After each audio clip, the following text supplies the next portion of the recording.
Салям алейкум. В этом году долгожданное тепло наступило с опозданием, и многие из нас стали активно проводить время на природе. Но такое времяпровождение на открытом воздухе не всегда приносит приятные ощущения. Как защитить себя от укусов клещей, переносчиков опасных заболеваний, и какие меры предосторожности следует предпринимать, мы поговорим сегодня с врачом-инфекционистом Лианой Муртазаевой. Салям алейкум, Лиана Ханум. Салям алейкум. Что делать, если укусил клещ, и куда обращаться в первую очередь? Для начала скажу, что клещи чаще всего присасываются в более мягкие ткани. Это за ушами, в подмышечных впадинах, в паховых складках, в области половых органов, но также может и на открытых участках тела.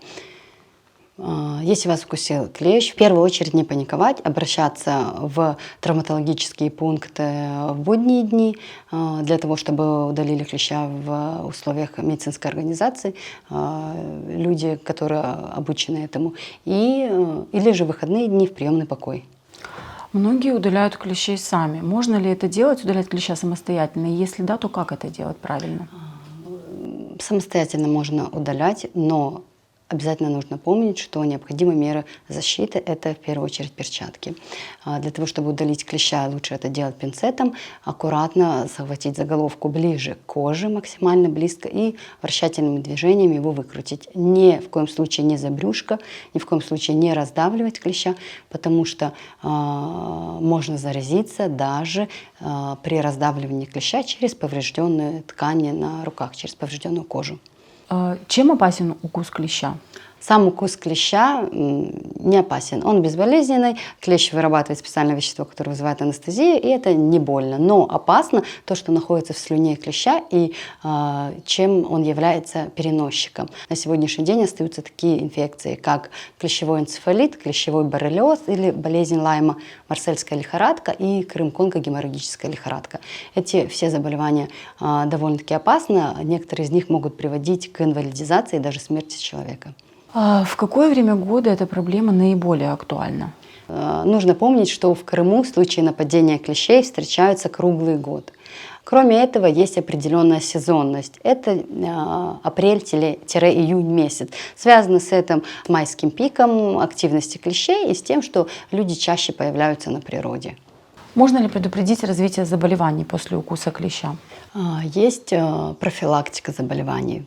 Общая, плановая и экстренная профилактика. Общая профилактика – это в первую очередь, кстати, я не сказала, что не только опасен укус клеща человека, но клещи также кусают и крупнорогатый скот, а вирус может передаваться через молоко.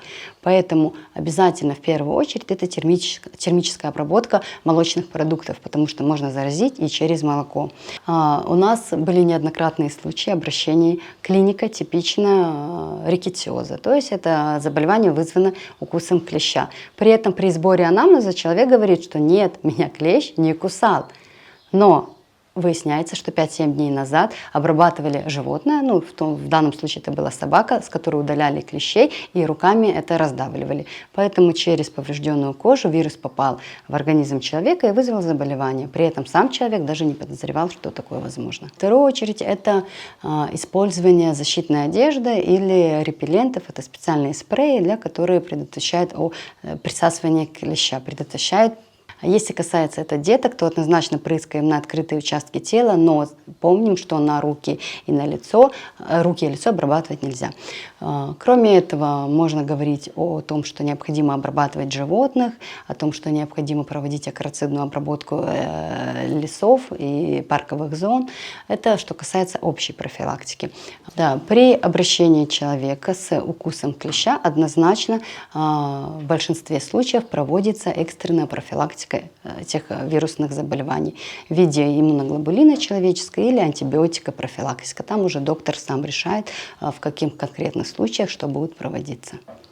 Чего боится клещ? Клещ боится резких запахов. Поэтому, если вы идете на прогулку, можно использовать обычные подручные средства. Я думаю, у нас дома у каждого есть эта элементарная звездочка, которую можно наносить на открытые участки тела. И этот раздражающий резкий запах будет отпугивать клеща, и он просто на вас не прикрепится.